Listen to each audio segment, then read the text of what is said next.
January 12th, 2022, 9:46 a.m., Westhaven General Hospital, Oregon.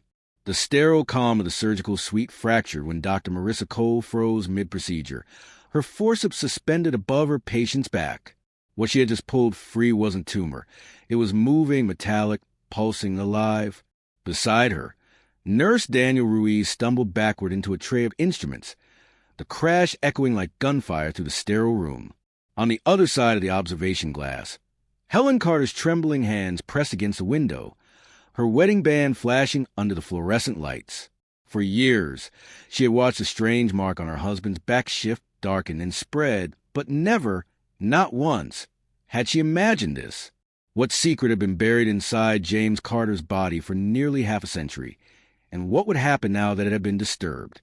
Backhand index pointing right if stories like this captivate you, tales of resilience, hidden truths, and the human spirit tested to its limits. Make sure you subscribe to this channel, drop a like, and stay with us until the end, because what you're about to hear is a journey you'll never forget. For nearly 5 decades, James and Helen Carter had built their lives in Ashwood, Oregon, a small riverside town where neighbors waved from porches and secrets stayed buried. Their 2-story craftsman home, 3 blocks from the Willamette River, carried the weight of 47 years of marriage. Its shutters had faded from green to gray. The porch sagged slightly, but the mortgage had long been paid with grit, sacrifice, and time. James, now 66, was a man of quiet resilience, his hands rough from years at the lumber mill, his medals from forgotten war tucked away in a wooden box. He never spoke of his service in Laos, 1973, where shadows of combat still haunted him. Helen, once a bright-eyed schoolteacher, now filled her days with gardening and church events. Her kindness steady though her laughter rare, and even she carried secrets, hidden memories from her time as a volunteer nurse stationed near the Laos border years before she ever met James. Their only daughter, Rachel, an emergency room doctor in Portland, lived just 2 hours away but felt worlds apart. Her divorce had driven a wedge between her and James, who never forgave what he saw as weakness, and visits were rare. Phone calls rarer. The Carters' life was stable, quiet, until the mark on James's back began to change. The dark smudge between his shoulder blades had been with him since his return from Laos, a so-called souvenir he joked about, and Helen noticed it every year as it darkened, its edges twisting and hardening. "Jim, this isn't normal," she would warn, her voice carrying that firm teacher's tone. "It's nothing," he'd reply, waving her off with the stubbornness he used on Oregon storms rolling in from the Pacific. Had it checked back in '83. Just a mole. Forget it. But Helen never forgot. On the night of their 47th anniversary, as she helped James button the crisp white shirt she had laid out for him, her fingers brushed the mark and froze. It was no longer flat. It had risen, hard and ridged, almost like the shell of an insect buried beneath the skin. "James," she whispered, her voice unsteady. "This isn't right." He sighed, the weight of decades in that breath, and said, "Tonight's for celebrating Helen. No doctor talk. Please." But fate doesn't wait for permission. The anniversary dinner was interrupted by an unexpected knock at the door. Rachel's ex-wife, Anna, and their 5-year-old daughter, Sophie, surprising James and Helen with an unannounced visit. James, softening instantly at the sight of his granddaughter, lifted Sophie into his arms and helped her with her coat. As she peered over his shoulder, her little finger pointed directly at his back. "Grandpa, why is there a spider on you?" she asked, innocent and curious. The room went silent. Anna chuckled nervously, but Helen's heart dropped as she lifted James's shirt, revealing the mark in the soft glow of the dining room light. It was no longer just a mole. It looked alive, irregular in shape, and worse, it seemed to throb faintly with each beat of his heart. She snapped a quick photo on her phone and pressed a point no one could now ignore. "We're seeing Dr. Patel tomorrow." For once, James didn't argue. The next morning, Dr. Arjun Patel, their longtime family physician in Ashwood, examined the growth. The jovial warmth that had carried him through decades of practice drained from his face the moment he saw it. "This needs a specialist," he said firmly, his tone leaving no room for discussion, and he referred them to a young dermatologist in Portland, Dr. Marissa Cole, the same doctor whose hands would soon tremble in the surgical suite. At the clinic, Dr. Cole's professional calm faltered as she studied the mark under bright light. "How long has it been changing?" she asked. Helen answered quickly. "Months, maybe longer, but it's been worse this week."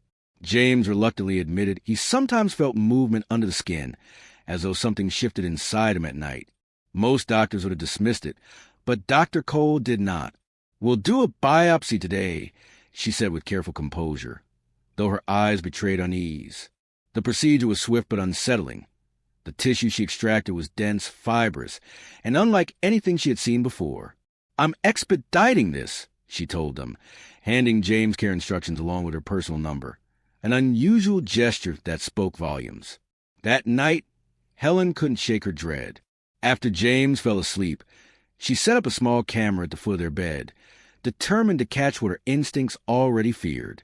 At 3:17 a.m., the recording captured the bandage rippling, as though something beneath the skin shifted and pushed against it. Helen's hands shook as she replayed the footage, debating whether to wake him or stay silent. By morning, the phone rang. Dr. Cole's voice was tight. "The biopsy is inconclusive," she said. "This isn't typical melanoma. We need to remove it immediately, tomorrow morning, with Dr. Harris, an oncologist I trust." James's jaw set in grim acceptance, while Helen, unable to stop herself, asked about Agent Orange and chemical exposure during Laos. "Possible," Dr. Cole admitted.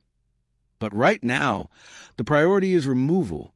That night, James tossed in feverish dreams, whispering names from decades past, clutching Helen's hand in the dark. "It burns, Helen," he murmured, fear breaking through his normally unshakable resolve. For the first time in 47 years of marriage, she heard something in his voice she had never heard before. Pure, unguarded terror. "One click from you equals endless motivation for me. Please subscribe." The surgical suite at Westhaven General buzzed with quiet tension the following morning as James lay under anesthesia, monitors beeping steadily in the background. Through the wide glass window, Helen and Rachel clutched paper coffee cups with white knuckles, watching as Dr. Marissa Cole prepared to excise the strange growth with the assistance of oncologist Dr. Michael Harris. Nurse Daniel Ruiz adjusted the lights, his voice low and uneasy, its pulsing with a heartbeat. As Dr. Cole made the first careful incision, she frowned. The fibrous extensions of the mass didn't behave like ordinary tissue. They seemed to snake along muscle planes, as if deliberately following the body's design. "This isn't scar tissue," Dr. Harris muttered, clamping down on a vessel. "It looks engineered." When Dr. Cole finally reached the core, her hands froze.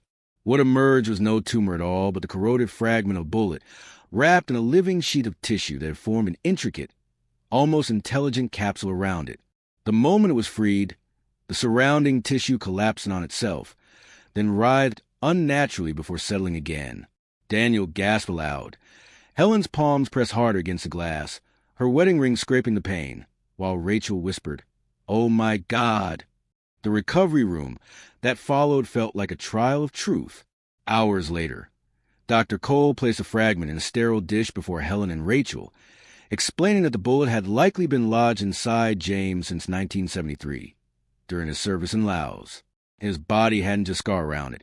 It had built a complex system to neutralize toxins, shielding him for decades, an immune response unlike anything seen before. Helen's face drained of color as she realized the bullet had been a silent passenger through their entire marriage. "He never told me he was shot," she whispered. Dr. Harris explained that soldiers often ignored minor injuries in combat to avoid paperwork or suspicion. Rachel leaned forward, eyes sharp. But why now? Why did it suddenly turn dangerous? Dr. Cole sighed. Because the capsule wasn't just protecting him. It was depending on the fragment. Removing it has disrupted a delicate balance. Hours later, James stirred awake in recovery, his voice a rasp. "Bullet fragment?" he asked, almost unsurprised. When Helen, hurt and trembling, asked why he had never told her, James's weary eyes softened. "Didn't want you to see me as broken, Helen. I wanted to move on." That night, with his body weak and stitched, James whispered something that sent a chill through her. "There's a box in my workshop," he said, his breath shallow. "Combination's your birthday. If anything happens, you need to open it." And though she promised she would wait, Helen found herself unable to sleep. In the quiet hours of dawn, she opened the metal box and discovered the truth James had buried for nearly 50 years. Dog tags, a faded photograph of young soldiers, a Purple Heart hidden beneath cloth, and a letter addressed to her.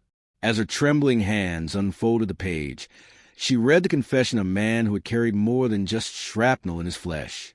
In 1973, James's unit had been ordered to clear a village near the Laos border. Only civilians, no enemy fighters. When his commanding officer demanded the attack, James tackled him, stopping the massacre, but took a bullet in the struggle.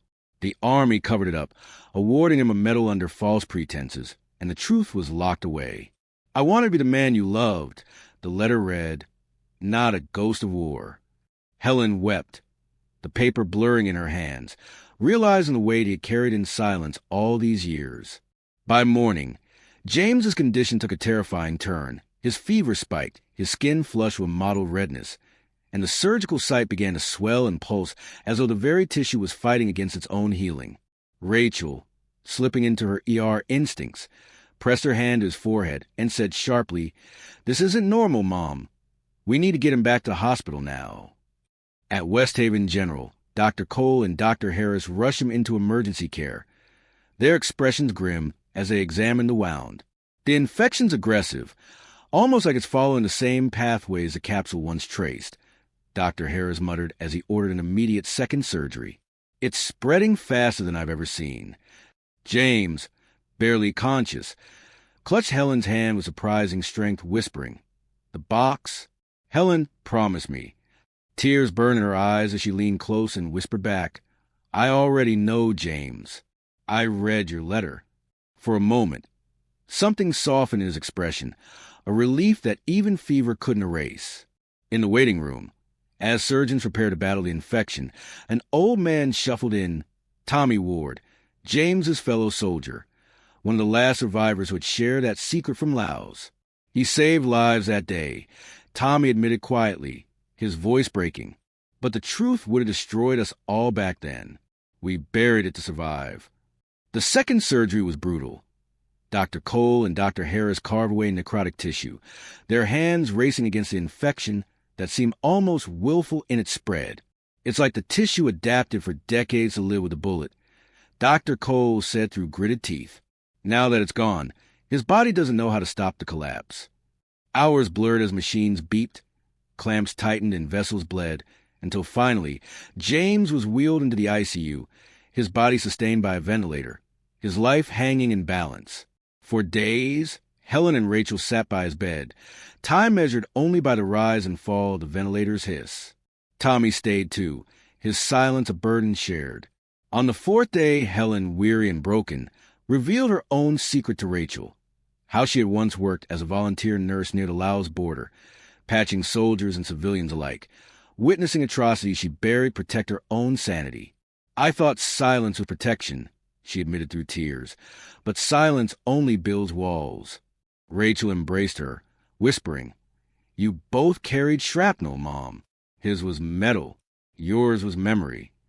On the fifth day, James's eyes fluttered open, his gaze heavy but alive.